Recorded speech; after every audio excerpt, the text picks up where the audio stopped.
പാറൂസ് world. പാറൂസ് വേൾഡിൻ്റെ പുതിയൊരു വീഡിയോയിലേക്ക് എല്ലാവർക്കും സ്വാഗതം. ഇന്നല്ല നമ്മൾ ചൂട് പഴംപൊരിയുടെ റെസിപ്പി ആയിട്ടാണ് വന്നിട്ടുള്ളത്. അപ്പോൾ ആദ്യമായിട്ട് കാണുന്നവർ ഒന്ന് സബ്സ്ക്രൈബ് ചെയ്യണേ. അപ്പോൾ നമ്മുടെ പഴംപൊരി തയ്യാറാക്കാനായിട്ട് ഞാൻ ഒരു പാത്രം എടുത്തിട്ടുണ്ട്. അതിലേക്ക് 1 കപ്പ് മൈദ എടുത്തിട്ടുണ്ട് കേട്ടോ. അപ്പോൾ ഇത് ഏകദേശം ഒരു 200 ഗ്രാം മൈദ വരുവേ. അപ്പോൾ ഇതാ മൈദ പാത്രത്തിൽ ഇട്ട് കൊടുത്തു. ഇനി നമ്മൾ ഇതിലേക്ക് ചേർത്ത് കൊടുക്കുന്നത് മഞ്ഞൾപ്പൊടിയാണേ. കളറിന് ഒരു നുള്ളു മഞ്ഞൾപ്പൊടി മാത്രം ചേർത്താൽ മതി കേട്ടോ. കുറച്ച് അധികം മഞ്ഞ കളർ വരട്ടെ എന്ന് പറഞ്ഞിട്ട് ഒരുപാടൊന്നും ചേർത്ത് കൊടുക്കരുത്. ഇപ്പം നമ്മൾ ചേർത്തത് നമ്മുടെ ബേക്കിംഗ് സോഡയാണ്. കുറച്ച് ഏകദേശം ഒരു 1/2 ടീസ്പൂൺ ചേർത്തിട്ടുണ്ടാവും. അതുപോലെ ആവശ്യത്തിനുള്ള പഞ്ചസാര. നിങ്ങളുടെ പഴം കൂടുതൽ മധുരമുള്ളതാണെങ്കിൽ നമുക്ക് പഞ്ചസാര ചേർക്കണം എന്നില്ല. അപ്പോൾ ഞങ്ങളുടെ പഴം ഇത്തിരി മധുരം കുറവായതുകൊണ്ട് ഞാനൊരു 3/4 ടീസ്പൂൺ പഞ്ചസാര ചേർത്ത് കൊടുത്തു. അപ്പോൾ ഇനി നമുക്ക് ഇതൊന്ന് നന്നായിട്ട് മിക്സ് ചെയ്തെടുക്കണം. ഞാനൊരു വിസ്ക് വെച്ചിട്ടാണ് കേട്ടോ മിക്സ് ചെയ്തത്. നിങ്ങൾക്ക് സാധാരണ നമ്മുടെ കൈ ഉപയോഗിച്ചിട്ടും ചെയ്യാവുന്നതാണ്. ഇനി നമ്മൾ ഇതിലേക്ക് ഒരു സാധനം കൂടി ചേർക്കുന്നുണ്ട്, 1 ടേബിൾ സ്പൂൺ അരിപ്പൊടി. അപ്പോൾ അരിപ്പൊടി ചേർക്കുമ്പോൾ നമുക്ക് നല്ല ക്രിസ്പി ആയിട്ടുള്ള പഴംപൊരി കിട്ടുമേ. അപ്പോൾ അതാ നന്നായിട്ട് അതും കൂടെ ഒന്ന് മിക്സ് ചെയ്ത് കൊടുത്തു. ഇനി നമ്മൾ ആവശ്യത്തിനുള്ള വെള്ളം ഒഴിച്ചിട്ട് നമ്മൾ ലൂസാക്കി എടുക്കാൻ പോവുകയാണേ. അപ്പോൾ എനിക്ക് ഏകദേശം നമ്മൾ മൈദ എടുത്ത ആ 1 കപ്പിൽ 1 കപ്പ് വെള്ളവും പിന്നെ ഒരു 3 ടേബിൾ സ്പൂൺ വെള്ളം കൂടെ അധികമാണ് വേണ്ടി വന്നിട്ടുള്ളത് കേട്ടോ. അപ്പോൾ നമ്മുടെ മാവിൽ വെള്ളം ഒഴിക്കുന്ന സമയത്ത് നമ്മൾ സൂക്ഷിക്കണം. എന്താണെന്ന് വെച്ചാൽ നമ്മുടെ മാവ് ഒരുപാട് ലൂസായി കഴിഞ്ഞ് കഴിഞ്ഞാൽ നമ്മുടെ പഴംപൊരി നന്നായിട്ട് എണ്ണ കുടിക്കാനുള്ള സാധ്യതയുണ്ട്. അപ്പോൾ അതിനനുസരിച്ച് നിങ്ങൾ നോക്കിയിട്ട് ഇതാ ഈ ഒരു കൺസിസ്റ്റൻസിയിൽ ചെയ്തെടുക്കുക. നമ്മുടെ ബാറ്റർ ഏകദേശം റെഡി ആയിട്ടുണ്ട്. ഇനി അടുത്തതായിട്ട് നമ്മൾ ഒരു നുള്ള് എള്ള് ചേർത്ത് കൊടുക്കുന്നുണ്ട്. അപ്പോൾ എള്ള് നമുക്ക് ഇട്ടിട്ടും ഇടാതെയും ചെയ്യാം.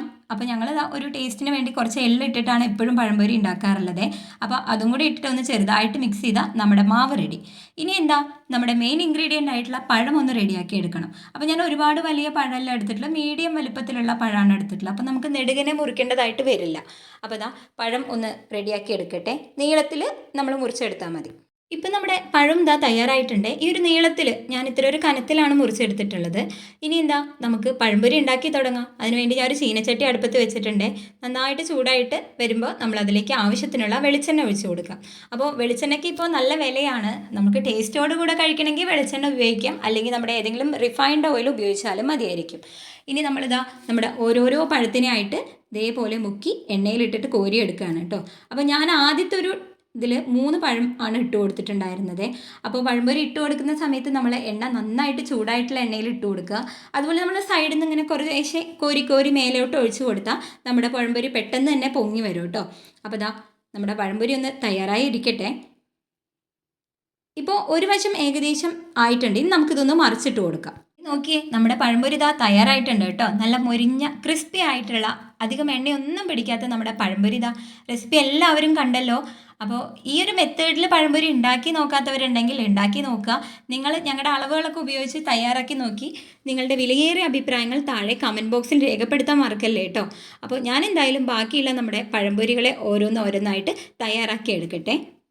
അപ്പോൾ ഇന്നത്തെ വീഡിയോ ഇത്ര മാത്രമേ ഉള്ളൂ. എല്ലാവർക്കും ഇഷ്ടമായെന്ന് വിചാരിക്കുന്നു. ഇഷ്ടപ്പെട്ടാൽ ലൈക്ക് ചെയ്യുക, ഷെയർ ചെയ്യുക, സബ്സ്ക്രൈബ് ചെയ്യുക. അപ്പോൾ മറ്റൊരു വീഡിയോ ആയിട്ട് നമുക്ക് വീണ്ടും കാണാം. Thank you for watching.